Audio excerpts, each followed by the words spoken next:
টাকাটা যখন স্থানীয়ভাবে খরচ করবে, এটা একটা ইকোনমিক মাল্টিপ্লায়ার আছে এখানে, এবং এই টাকাটা যাকে দিচ্ছে তিনি সবচেয়ে ভালো ম্যানেজ করেন টাকা। বাংলাদেশের ইতিহাসে ঘরের গিন্নি কিন্তু সবচেয়ে ভালো টাকা ম্যানেজ করেন, সুতরাং এখানে কোনো ওয়েস্টেজ হয় না। আর দ্বিতীয় কথা হচ্ছে, আমরা যাদেরকে দিচ্ছি তাদের জীবনের কি ইম্প্যাক্ট হচ্ছে, কি পরিবর্তন হচ্ছে, এটাও আমাদের জানা দরকার।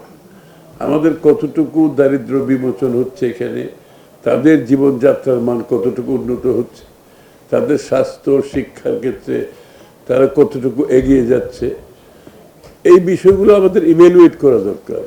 এই প্রোগ্রামের মধ্যে একসাথে করতে হবে, খালি টাকাটা দিলাম সেভাবে হবে না, এই প্রোগ্রামের মধ্যে পুরো জিনিসটা আসতে হবে। তাইলেই যে উদ্দেশ্যে একটা সরকারের রাজস্বের একটা বিশাল অংশ কিন্তু এখানে যাচ্ছে। এই 26-27-এ 14,000-এর উপরে, 14,000 কোটি টাকার উপরে এটার কিন্তু অ্যালোকেশন আছে। কোনো স্পেসিফিক একটা সামাজিক প্রোগ্রামে এত টাকা কোনো সময় অ্যালোকেশন হয় না, এবং এটা কিন্তু আগামী বছরও হবে, তারপরের বছরও হবে। সেটা হিউজ একটা কমিটমেন্ট মাননীয় প্রধানমন্ত্রীর বাংলাদেশ জাতীয়তাবাদের ইলেকশন কমিটমেন্টের পরিপ্রেক্ষিতে। এই যে এতগুলো টাকা, এতগুলো একটা রাজস্ব ব্যয় এখানে হচ্ছে, তো এইটার থেকে আমরা যে ফলটা পাচ্ছি, এই ফলটা আমাদের ইভ্যালুয়েট করতে হবে, এটা ইম্পর্টেন্ট। একদম প্রতিনিয়ত আপনাদেরকে এটার ইম্প্যাক্ট স্টাডি করতে হবে, তাদের জীবনযাপনের মান কী আছে এগুলো সব স্টাডি করতে হবে।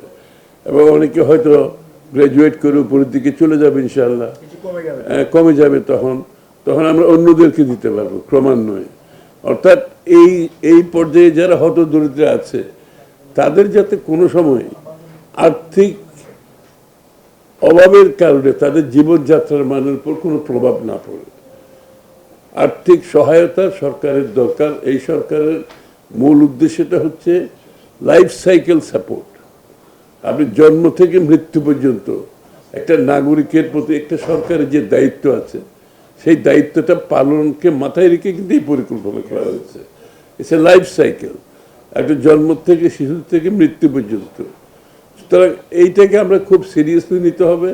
আমরা যারা কাজ করছি এটার সাথে এবং এটাকে ট্রান্সপারেন্ট করতে হবে। এখানে কিন্তু আমরা, আপনারা জানেন, কোনো দলীয় লোকজনকে ইনভলভ করছি না। ফর দ্য ফার্স্ট টাইম বাংলাদেশে যত সোশ্যাল প্রোগ্রাম হয়েছে বিগত দিনে, দলীয় লোকজনের একটা ইনভলভমেন্ট ছিল। আমরা কিন্তু এখানে কোনো দলীয় লোকজনকে ইনভলভ করছি না।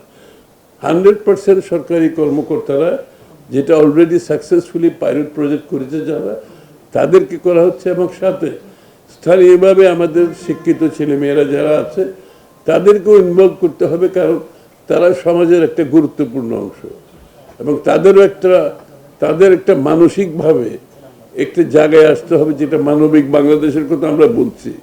তাদেরকে সেই মানবিক বাংলাদেশের শিক্ষায় দীক্ষিত করতে হবে, যাতে করে তারা যখন এই প্রজেক্টের সাথে কাজ করবে, এই ইয়াং ছেলে মেয়েগুলো, তারা একটা মানবিক শিক্ষায় দীক্ষিত হবে।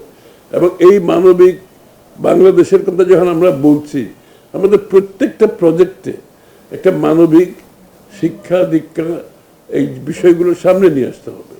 এটাই ছিল উদ্দেশ্য আর কি।